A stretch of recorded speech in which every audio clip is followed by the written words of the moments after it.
élément qui, factuellement, pousserait Poutine à vouloir une trêve. Oui, premier élément, alors la Russie ne progresse plus depuis des mois. On a regardé notamment depuis l'annexion de 4 territoires en Ukraine, de ces 4 oblasts. Donc voici les positions de l'armée russe à ce moment-là, le 30 septembre. Les dernières positions donc datent d'il y a 2 jours. Regardez, l'armée ukrainienne a beaucoup progressé, notamment à Kherson. On le sait avec la chute de cette ville ô combien symbolique le 11 novembre. Un autre chiffre qui pourrait pousser Vladimir Poutine à la trêve, c'est celui-ci.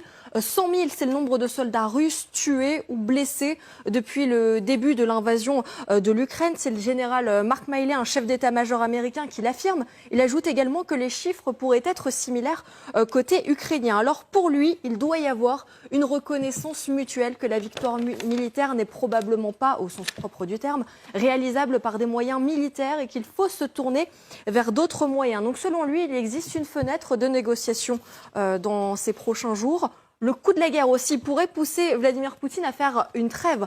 82 milliards de dollars, c'est ce qu'a coûté cette guerre à la Russie depuis le début du conflit. C'est le magazine Forbes qui l'annonce. Et en plus, la Russie a perdu en Ukraine l'équivalent de la moitié de ses chars opérationnels, 40% des blindés d'infanterie. C'est une information qu'on avait déjà eue il y a 1 mois et demi, mais aussi 1250 chars d'assaut qui ont été détruits. C'est plus que l'inventaire des armées françaises, britanniques et allemandes. Alors, Poutine veut gagner du temps aussi pour sans doute ménager son peuple, puisque la Russie, enfin une partie du peuple russe, se met aussi à protester. Oui, on se souvient que la mobilisation partielle annoncée à mi-septembre par Vladimir Poutine avait mis beaucoup de Russes en colère. Vous le voyez, il y avait eu des manifestations dans de nombreuses villes, notamment à Saint-Pétersbourg, qui faisait partie des 38 villes où on avait beaucoup manifesté. Au moins 1300 manifestants avaient été arrêtés. Et l'autre mouvement de protestation de Poutine, donc ce sont chez des mères de soldats russes, on sait, sont assez en colère de ne pas avoir assez d'informations et certaines veulent même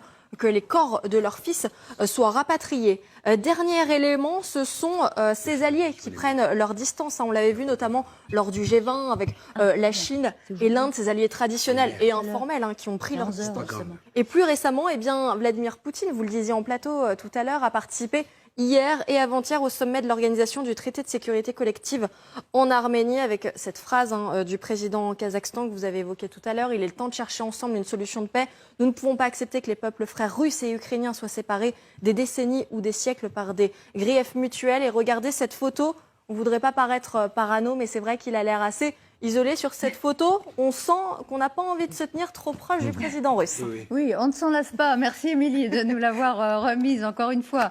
On y a consacré quelques minutes, mais c'est vrai que c'était un événement marquant. Alors,